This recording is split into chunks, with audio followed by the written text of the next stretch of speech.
السلام علیکم۔ سب بہن بھائیوں سے گزارش ہے کہ چینل کو سبسکرائب ضرور کر دیں اور ساتھ موجود بیل کے آئیکن کو بھی کلک کر دیں۔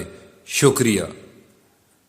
حلیمہ سعدیہ رضی اللہ تعالی عنہا نے اپنے شوہر عبداللہ بن حارث سے کہا، خدا کی قسم مجھے یہ بات بہت ناگوار گزر رہی ہے کہ میں کسی بچے کے بغیر جاؤں اور دوسری سب عورتیں بچے لے کر جائیں، یہ مجھے طعنے دیں گی، اس لیے کیوں نہ ہم اسی یتیم بچے کو لے لیں۔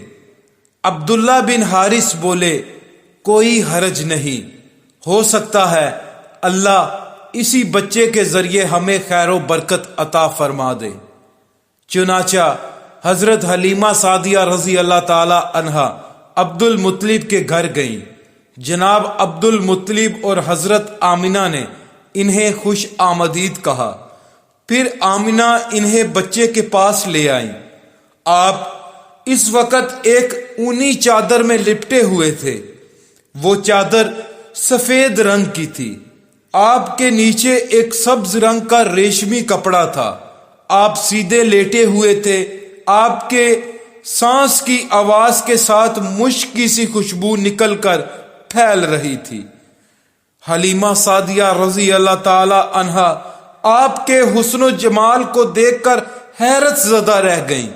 آپ اس وقت سوئے ہوئے تھے۔ انہوں نے جگانا مناسب نہ سمجھا، لیکن جوں ہی انہوں نے پیار سے اپنا ہاتھ آپ کے سینے پر رکھا، آپ مسکرا دیے اور آنکھیں کھول کر ان کی طرف دیکھنے لگے۔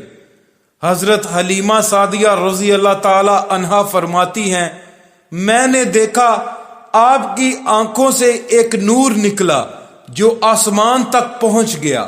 میں نے آپ کو گود میں اٹھا کر آپ کی دونوں آنکھوں کی درمیانی جگہ پر پیار کیا۔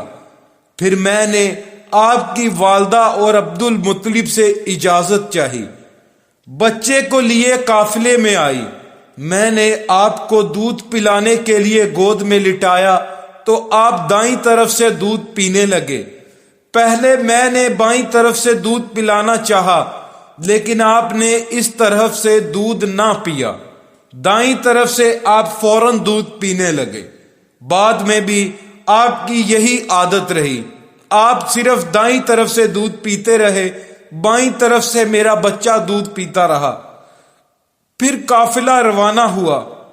حلیمہ سعدیہ رضی اللہ تعالی عنہا فرماتی ہیں، میں اپنے خچر پر سوار ہوئی، آپ کو ساتھ لے لیا۔ اب جو ہمارا خچر چلا تو اس قدر تیز چلا کہ اس نے پورے قافلے کی سواریوں کو پیچھے چھوڑ دیا۔ پہلے وہ مریل ہونے کی بنا پر سب سے پیچھے رہتا تھا۔ میری ساتھی خواتین حیرانگی سے مجھ سے مخاطب ہوئیں، اے حلیمہ، یہ آج کیا ہو رہا ہے؟ تمہارا خچر اس قدر تیز کیسے چل رہا ہے؟ کیا یہ وہی خچر ہے جس پر تم آئی تھی اور جس کے لیے ایک ایک قدم اٹھانا مشکل تھا؟ جواب میں نے ان سے کہا، بے شک یہ وہی خچر ہے، اللہ کی قسم اس کا معاملہ عجیب ہے۔ پھر یہ لوگ بنو سعد کی بستی پہنچ گئے۔ ان دنوں یہ علاقہ خشک اور قحط زدہ تھا۔ حلیمہ سعدیہ رضی اللہ تعالی عنہا فرماتی ہیں، اس شام جب ہماری بکریاں چر کر واپس آئیں تو ان کے تھن دودھ سے بھرے ہوئے تھے، جبکہ اس سے پہلے ایسا نہیں تھا۔ ان میں سے دودھ بہت کم اور بہت مشکل سے نکلتا تھا۔ ہم نے اس دن اپنی بکریوں کا دودھ دوہا تو ہمارے سارے برتن بھر گئے اور ہم نے جان لیا کہ یہ ساری برکت اس بچے کی وجہ سے ہے۔ آس پاس کی عورتوں میں بھی یہ بات پھیل گئی۔ ان کی بکریاں بدستور بہت کم دودھ دے رہی تھی۔ غرض ہمارے گھر میں ہر طرف ہر چیز میں برکت نظر آنے لگی۔ دوسرے لوگ تعجب میں رہے اس طرح 2 ماہ گزر گئے۔ 2 ماہ ہی میں آپ چلنے پھرنے لگے۔ آپ 8 ماہ کے ہوئے تو باتیں کرنے لگے اور آپ کی باتیں سمجھ میں آتی تھی۔ 9 ماہ کی عمر میں تو آپ بہت صاف گفتگو کرنے لگے۔ اس دوران آپ کی بہت سی برکات دیکھنے میں آئی۔ حلیمہ سعدیہ رضی اللہ تعالی عنہا فرماتی ہیں، جب میں آپ کو اپنے گھر لے آئی تو بنو سعد کا کوئی گھرانہ ایسا نہ تھا جس سے مشک کی خوشبو نہ آتی ہو۔ اس طرح سب لوگ آپ سے محبت کرنے لگے۔ جب ہم نے آپ کا دودھ چھڑایا تو آپ کی زبان مبارک سے یہ الفاظ نکلے، یعنی اللہ بہت بڑا ہے، اللہ تعالی کے لیے بے حد تعریف ہے اور اس کے لیے صبح اور شام پاکی ہے۔ پھر جب آپ 2 سال کے ہو گئے تو ہم آپ کو لے کر آپ کی والدہ کے پاس آئے۔ اس عمر کو پہنچنے کے بعد بچوں کو ان کے ماں باپ کے حوالے کر دیا جاتا تھا۔ ادھر ہم آپ کی برکات دیکھ چکے تھے اور ہماری آرزو تھی کہ ابھی آپ کچھ مدت اور ہمارے پاس رہیں۔ چنانچہ ہم نے اس بارے میں آپ کی والدہ سے بات کی۔ ان سے یوں کہا، ہمیں اجازت دیجیے کہ ہم بچے کو 1 سال اور اپنے پاس رکھیں۔ میں ڈرتی ہوں کہیں اس پر مکہ کی بیماریوں اور آب و ہوا کا اثر نہ ہو جائے۔ جب ہم نے ان سے بار بار کہا تو حضرت آمنہ مان گئیں اور ہم آپ کو پھر اپنے گھر لے آئے۔ جب آپ کچھ بڑے ہوئے تو گھر سے باہر نکل کر دوسرے بچوں کو دیکھتے تھے، وہ آپ کو کھیلتے نظر آتے، آپ ان کے نزدیک نہ جاتے۔ ایک روز آپ نے مجھ سے پوچھا، امی جان کیا بات ہے، دن میں میرے بہن بھائی نظر نہیں آتے؟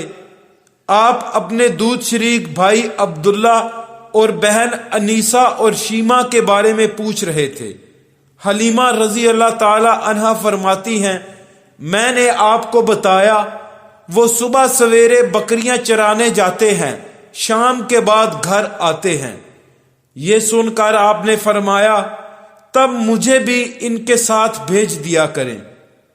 اس کے بعد آپ اپنے بھائی بہنوں کے ساتھ جانے لگے۔ آپ خوش خوش جاتے اور واپس آتے۔ ایسے میں ایک دن میرے بچے خوف زدہ انداز میں دوڑتے ہوئے آئے اور گھبرا کر بولے، امی جان جلدی چلیں ورنہ ہمارے بھائی محمد ختم ہو جائیں گے۔ یہ سن کر ہمارے تو ہوش اڑ گئے۔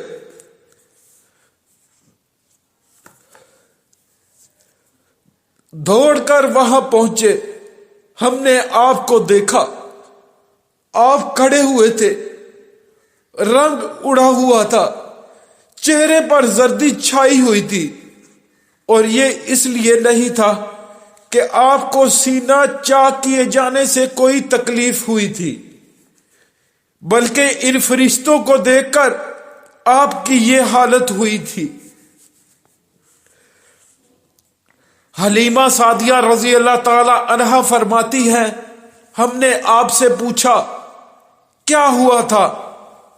آپ نے بتایا، میرے پاس 2 آدمی آئے، وہ سفید کپڑے پہنے ہوئے تھے، وہ دونوں حضرت جبرائیل اور حضرت میکائیل علیہ السلام تھے۔ ان دونوں میں سے ایک نے کہا، کیا یہ وہی ہیں؟ دوسرے نے جواب دیا، ہاں یہ وہی ہیں۔ پھر وہ دونوں میرے قریب آئے، انہوں نے مجھے پکڑا اور لٹا دیا۔ اس کے بعد انہوں نے میرا پیٹ چاک کیا اور اس میں سے کوئی چیز تلاش کرنے لگے۔ آخر انہیں وہ چیز مل گئی اور انہوں نے اسے باہر نکال کر پھینک دیا۔ میں نہیں جانتا وہ کیا چیز تھی۔ اس چیز کے بارے میں دوسری روایات میں یہ وضاحت ملتی ہے کہ وہ سیاہ رنگ کا ایک دانہ سا تھا۔ یہ انسان کے جسم میں شیطان کا گھر ہوتا ہے اور شیطان انسان کے بدن میں یہیں سے اثرات ڈالتا ہے۔ حلیمہ سعدیہ رضی اللہ تعالی عنہا فرماتی ہیں، پھر ہم آپ کو گھر لے آئے۔ اس وقت میرے شوہر عبداللہ بن حارث نے مجھ سے کہا، حلیمہ مجھے ڈر ہے کہیں اس بچے کو کوئی نقصان نہ پہنچ جائے، اس لیے اسے اس کے گھر والوں کے پاس پہنچا دو۔ میں نے کہا ٹھیک ہے۔ پھر ہم آپ کو لے کر مکہ کی طرف روانہ ہوئے۔ جب میں مکہ کے بالائی علاقے میں پہنچی تو اب آپ اچانک غائب ہو گئے، میں حواس باختہ ہو گئی۔ اللہ پاک پڑھنا اور سننا قبول فرمائے، اللہ پاک کمی کوتاہی معاف فرمائے۔